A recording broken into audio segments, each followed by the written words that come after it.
पहा नवीन एपिसोड्स एकदम add free.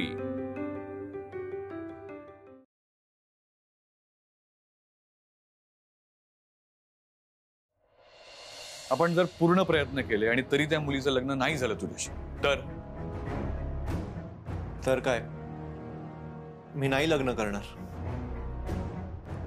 Vikrant, हे ब्लॅकमेलिंग आहे। तुला लग्नच करायचंय ना, मग दुसरी मुलगी शोधूया ना आपण। ते शक्य नाहीये। बर, समज जर सगळे तयार आहेत, ही मुलगी सुद्धा हो म्हणते, पण जर आई नाही म्हणाली तर? पण आई का नाही म्हणेल? आणि म्हणाली तरी आई एकदा नाही म्हणेल, दोनदा नाही म्हणेल, 4 वेळा म्हणेल। पण त्यानंतर तुम्ही आहातच ना तिला कन्व्हिन्स करायला। आणि दादा, ती आई आहे, ती नक्की हो बोलेल। अरे नाही बोलायला पण काहीतरी रिझन असायला हवं ना। 1 मिनिट।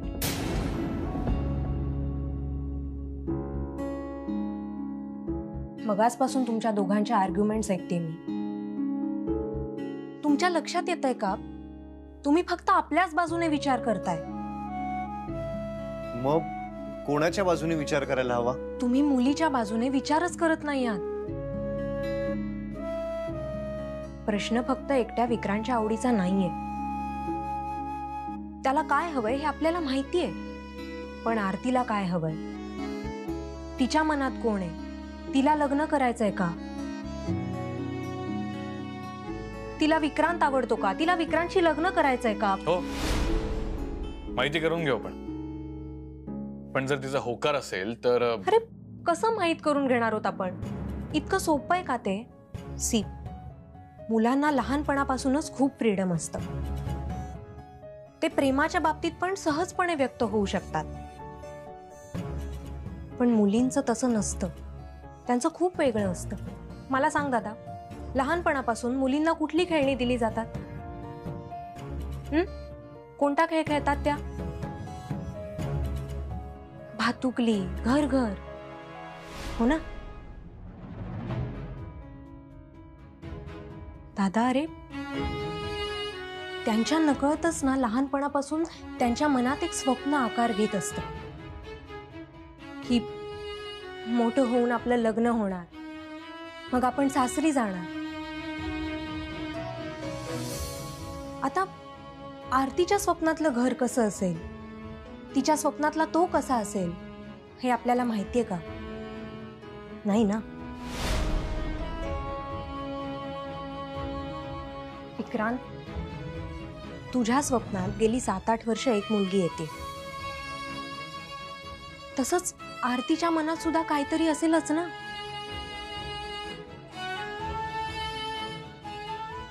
तिला स्वप्न पडली नसतील कदाचित, पण तिच्या मनात एक चित्र नक्कीच असेल। त्याचा विचार नको करायला का आपण? किती किती कॉम्प्लिकेटेड असता तुम्ही मुली। We are wired differently. हा, म्हणजे इन शॉर्ट हेच ना की आपण त्यांना गृहीत नाही धरलं पाहिजे, राईट? पण आपण विचारू तर शकतो ना तिला। अजूनही लग्न नाही झालंय तिचं। लग्न झाल्यावरच स्त्री दुसऱ्याची होते का? अद्याप का पझल बिल्ड करतेस? जसं तुझ्या मनात आणि स्वप्नात आरती आहे, लग्न झालेलं नसतानाही, तसंच तिच्या मनात सुद्धा कोणीतरी असेलच ना लग्न झालेलं नसतानाही। तिने जर मनोमन त्यालाच नवरा मानलं असेल तर? 1 मिनिट आद्या, तू ऑफिस मध्ये विक्रांतची बाजू मांडत होतीस पूर्णपणे, आणि आता तू आरतीच्या बाजूने बोलतेस। नाही, मी कोणाच्याच बाजूने नाही। मी फक्त एवढंच सांगण्याचा प्रयत्न करतेय की मुलींना गृहीत धरू नका। मला काहीच कळत नाहीये विक्रांत। हे बघ, तू लगेच असा हताश होऊ नकोस। आणि दादा, जर आरतीच्या मनात पण विक्रांत विषयी प्रेम असेल तर तू त्यांचं लग्न लावून देशील?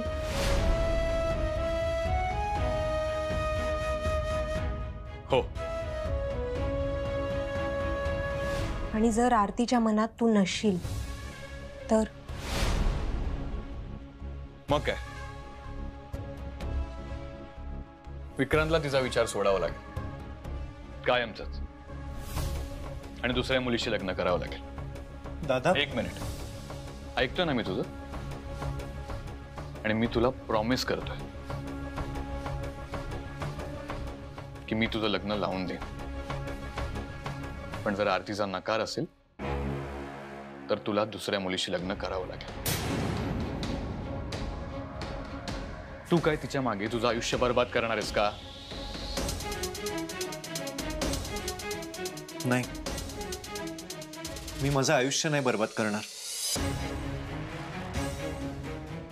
पण दादा, मी तिला विसरू नाही शकत. तिच्या आठवणी आहेत ना माझ्यासोबत. मी लग्न नाही करणार इतर कोणाशी. विक्रांत, तू दोन्ही बाजूने कोंडी करतोयस अँड दिस इज अनएक्सेप्टेबल. अरे मी प्रॉमिस करतोय ना, मी म्हणतोय ना, मी प्रयत्न करेन. पण जर तिने दुसऱ्याशी लग्न केलं तर माझ्या हातात काहीच नाही. आणि विक्रांत, जर आरतीने सांगितलं की तिचं तुझ्यावर प्रेम नाहीये तर हे प्रकरण इथेच संपवायचं. तू तिला कायमचं विसरून जायचं. प्रॉमिसच नाव. दादा, हे सुद्धा ब्लॅकमेलिंगच आहे. मी नाही प्रॉमिस करू शकत असं. नाही विक्रांत, तुला हा विचार करावाच लागेल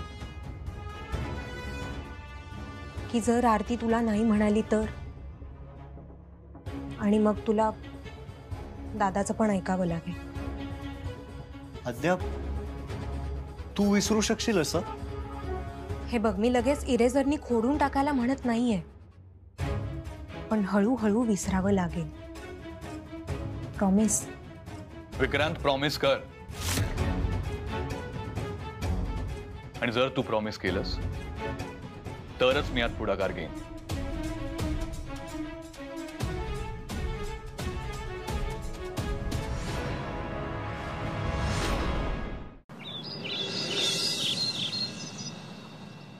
होय होय मीना, अगं पोहोचतो, वेळेवर पोहोचतो.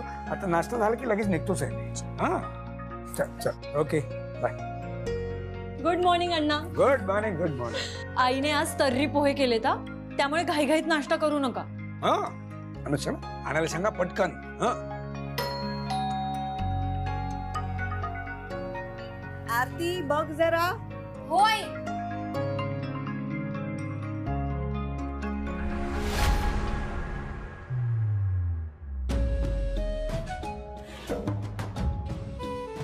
तुम्ही? हॅलो.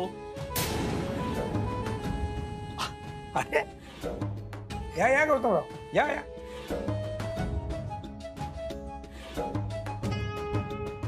बसा. आमच्या यानं म्हटलं गॅसवाला आला. हा, म्हणजे आमच्यापेक्षा जास्त त्या गॅस सिलेंडरवाल्याची वाट बघतात. नाही काय उगाच त्यांना काहीतरी सांगताय.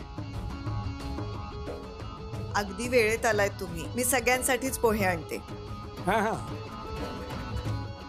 अहो नको, आज माझा उपवास आहे. अगं बाई, तुम्ही पण उपवास करता? म्हणजे माझी आई पूजा पाठ करत असते ना, तर तिचे सतत उपवास चालू असतात. त्यामुळे आईने मला ठणकावून सांगितलं की आज तू सुद्धा उपवास करायचा.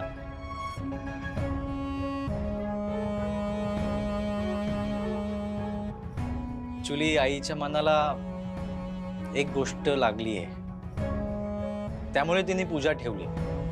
ती पूजा झाली की मी उपवास सोडीन. तुमच्या आईने घरी पूजा ठेवली आज? घरी नाही, इथे जवळ ते मंदिर आहे ना, देवीचं मंदिर, माहिती आहे ना? हो हो. हा, तिथेच ठेवली आहे पूजा. आणि आमच्या सगळ्यांची इच्छा आहे की तुम्ही तिकडे दर्शनाला यावं. ऍक्च्युली साखरपुडामध्येच थांबला, आईला बरोबर नाही वाटलं. विघ्न आलं असं ती म्हणते. नाही नाही नाही, अहो, विघ्न वगैरे काय आहे त्याच्यामध्ये? एखाद्या वेळेला परिस्थिती अवघड होऊन बसते, त्यात काय एवढं?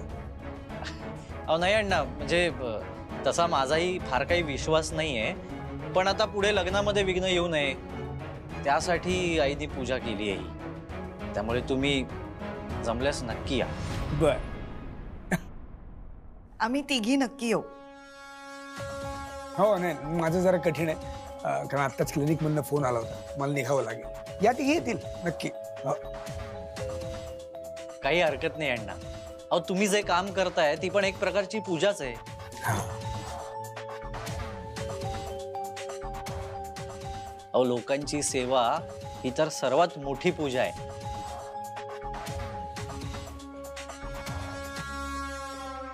मग अर्धा एक तासात तुम्ही या सगळे. हा, मी वाट बघतोय.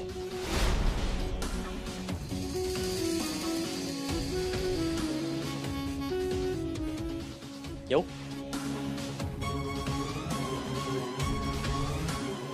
येतो.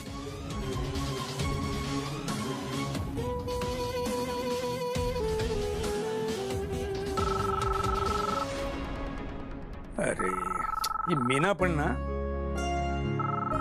एक दिवस वेळेच्या आधी आली ना 10 वेळा फोन करत बसेल. बरं ठीक आहे, ते पोहे वगैरे राहू देत, मी निघतो आता. अहो असं काय? नाही नाही नको, सगळे वाट बघतायत तिकडे, निघतो मी.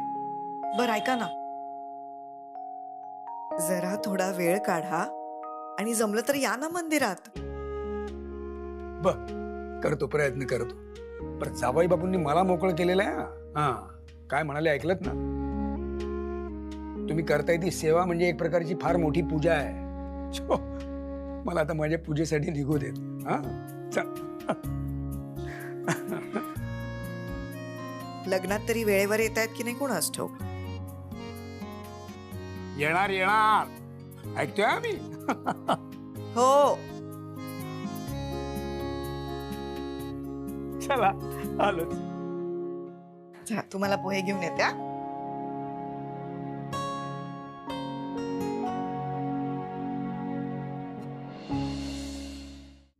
विक्रांत चल लवकर, उशीर होईल रे आपल्याला. चल.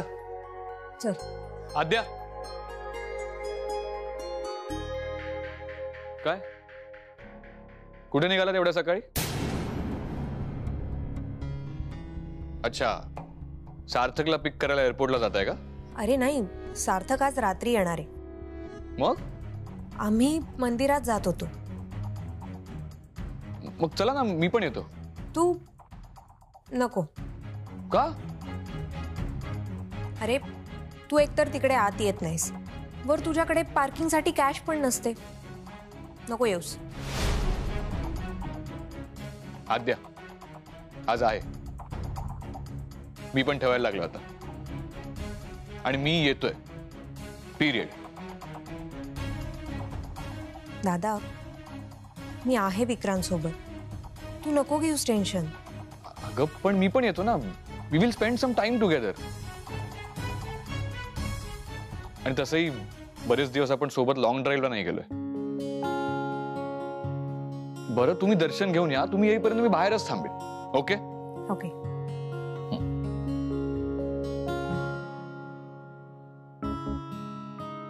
आवरलंस? चला. काय ग, आज उत्साह कुठे तुझा? एरवी मंदिरात जायचं म्हटल्यावर एका पायावर तयार असतेस ना तू.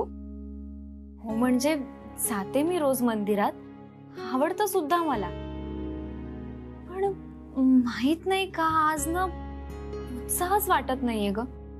का मनाविरुद्ध जावं लागतंय का? कोणास ठाऊक का, पण मन खूप अस्थिर होतंय ग, चलबिचल होते.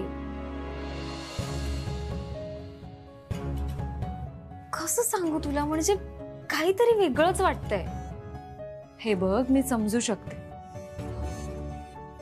गौतमने हे असं अचानक बोलवल्यामुळे ना तुला तसं वाटत असेल कदाचित. ताई, हे बघ, तू टेन्शन घेऊ नकोस. मी आहे ना. आणि तुझ्या इच्छेविरुद्ध काही घडत असेल ना, मग तर मी तुझ्या सोबत आहेच. मी ते बोलू शकते जे तू कधीच बोलणार नाही. आणि माझं काय, मी फटकळे हे सगळ्यांना माहिती. हे बघ, मी फार देवदेव करत नाही, पण आज माझं मन मला सांगतंय, आज मंदिरात देव तुझ्या पाठीशी असेल.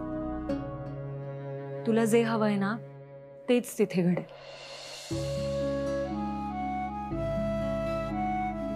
अरे वा मुलींनो, तयार झाला? छान. त्यांनी आपल्याला बोलवलंय म्हटल्यावर आपण वेळेतच जायला हवं, नाही का? त्यात ती आता व्याही मंडळी आहेत. आई, पण ही पूजेची न्यूज म्हणजे अचानक कोणीतरी येऊन डोक्यावर बॉम्ब फोडल्यासारखं नाही का वाटत तुला? काही असतं तुझं, बॉम्ब कसला त्यात? उलट मला बरं वाटलं. तो गौतम आपल्या आरती सारखाच आहे. देवावर विश्वास आहे त्याचा, उपवास करतो. छानच आहे की. चला, उशीर होईल नाही तर आपल्याला. हो.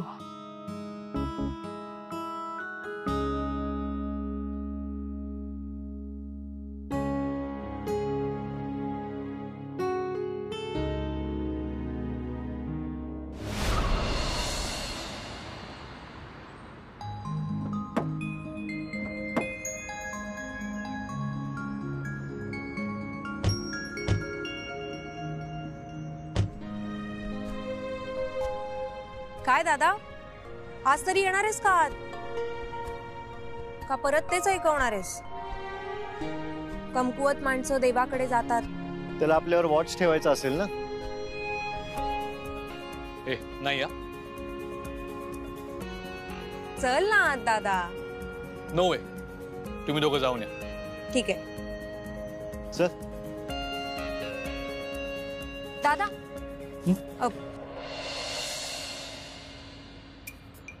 हे काय? पार्किंग साठी. मी सांगितलेलं घेऊन निघालोय मी. काय तू ना लहानशी गोष्ट पण विसरत नाहीस आद्या. काय करणार, हिप्पो कॅम्पस मेमरी आहे ना माझी. म्हणजे हिप्पो कॅम्पस तुम्हाला माहित नाही? अरे, आपल्या ब्रेन मध्ये एक असा पार्ट असतो ज्यात आपण सगळ्या आठवणी साठवून ठेवतो. यु नो, आम्ही मुली ना भावनिक गोष्टी सहसा विसरत नाही. हा म्हणजे, अरे, तारीख, वार, वेळ या गोष्टी ना त्यावेळी फील झालेल्या आनंद, दुःख यांच्या सकट आमच्या मेंदूत नोंदवल्या जातात. म्हणून तर जोक्स आहेत ना एवढे त्याच्यावर की नवरे अॅनिव्हर्सरी विसरतात पण बायका नाही विसरत. हे सगळं ना तुमच्या आणि आमच्या ब्रेन मधल्या हिप्पो कॅम्पसच्या फरकामुळे होत असावं असं मी कुठेतरी वाचलं होतं आणि मग माझ्या लक्षात राहिलं. आद्या, तू मेडिकल घेतलं असतंस ना तर न्यूरोलॉजिस्ट झाली असतीस. हो, पण आता देवाने मेंदूच असा दिलाय ज्यात माझा कल जास्त आर्ट्स कडे, फॅशन कडे आणि हा इमोशन्स कडे पण. तर इथेच चर्चा करणार आहेस का? आणि तेही मी फक्त एकदा पार्किंगचे पैसे विसरलेलो म्हणून. बरं, जाते. चल.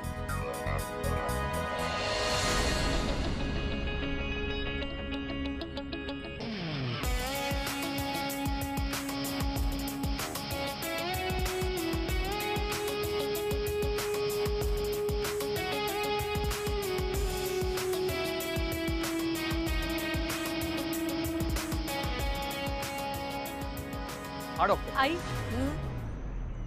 तुम्ही दोघी भा पुढे, मी पूजेचं ताट घेऊन येते. बर, ये. नाही तो बेटर आहे आता. दादा, एक पूजेचं ताट. हो. नाही, डिप्रेस्ड वाटत नाही तो. फक्त तुम्हाला भेटायला अजूनही नाही म्हणतोय तो. ओ ताई, अहो सुट्टे पैसे नको आहेत का? अहो 100ची नोट दिली तुम्ही. Sorry sorry sorry.